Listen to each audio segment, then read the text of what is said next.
ओम हनुमते नमः। नमस्कार मित्रों, मैं अविरल त्रिवेदी और आप देख रहे हैं मेरा YouTube चैनल लेथी।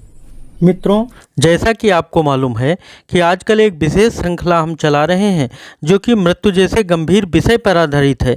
उसी विशेष श्रृंखला में आज बात करते हैं आत्मा और उसकी यात्रा की। ऐसा माना जाता है कि मानव शरीर नश्वर है।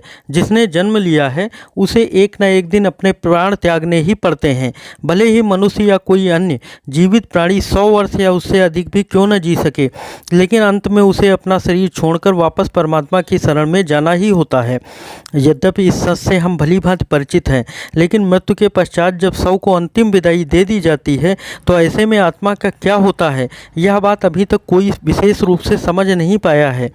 एक बार अपने शरीर को त्यागने के बाद वापस उस शरीर में प्रदर्पित होना असंभव है। इसीलिए मौत के बाद की दुनिया कैसी है यह अभी तक रहस्य ही बना हुआ है। किस्से कहानियों या फिर अफवाहों में तो मौत के पश्चात आत्मा को मिलने वाली यातनाएं या फिर विशेष सुविधाओं के बारे में तो कई बार सुना जा चुका है, लेकिन पुख्ता तौर पर अभी तक कोई यह नहीं जान पाया है कि क्या वास्तव में उस दुनिया के बाद भी एक ऐसी दुनिया है जहां आत्मा को संरक्षित कर रखा जाता है। अगर नहीं तो जीवन का अंत हो जाने पर आत्मा कहाँ चली जाती है।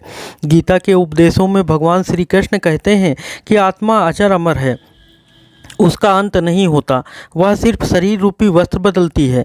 वैसे तो कई बार आत्मा की अमर यात्रा के विषय में तुमने सुना होगा, लेकिन फिर यह सबसे अधिक रोमांच और जिज्ञासा से जुड़ा मसला है। गरुड़ पुराण तो मरने के बाद आत्मा के साथ होने वाले व्यवहार की व्याख्या तक करता है। उसके अनुसार जब आत्मा शरीर छोड़ती है तो उसे 2 यमदूत लेने आते हैं। मानव अपने जीवन में जो कर्म करता है, यमदूत उसे उसके अनुसार अपने साथ ले जाते हैं, और अगर मरने वाला व्यक्ति सज्जन है, पुण्यात्मा है, तो उसके प्राण निकलने में कोई पीड़ा नहीं होती। लेकिन अगर वो दुराचारी या पापी है तो उसे पीड़ा सहनी पड़ती है।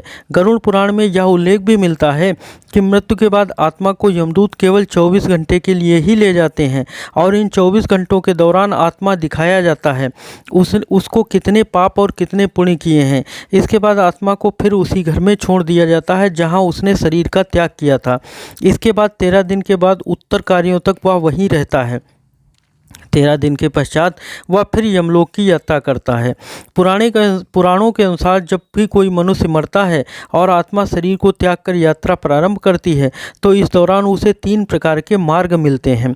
उस आत्मा को किस मार्ग पर चलाया जाएगा यह केवल उसके कर्मों पर ही निर्भर करता है। ये 3 मार्ग हैं: अर्च मार्ग, धूम्र मार्ग और उत्पत्ति विनाश मार्ग। अर्च मार्ग ब्रह्मलोक और देवलोक की यात्रा कराता है, वहीं धूम्र मार्ग पितृलोक की यात्रा पर ले जाता है, और उत्पत्ति विनाश मार्ग नरक की यात्रा के लिए होता है।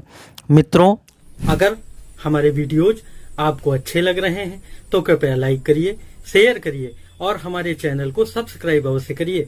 आपका बहुत बहुत धन्यवाद, बहुत बहुत आभार। नमस्कार।